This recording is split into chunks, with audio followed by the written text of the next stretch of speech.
High কমিশনে ঢুকে জাতির পিতার ছবি নিয়ে অপমান করেছে, এত সাহস কোথা থেকে পায় আমি জিজ্ঞাসা করি।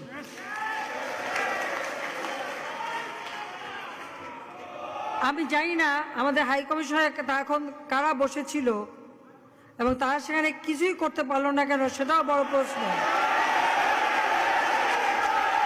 আর আমি আমার প্রবাসী যারা বাঙালি, না আমার প্রবাসী বাঙালিদেরও আমি বলবো যে যারা এই ঘটনাগুলি ঘটিয়েছে তারা চলাফেরা করে না, তাদের দেখেন না।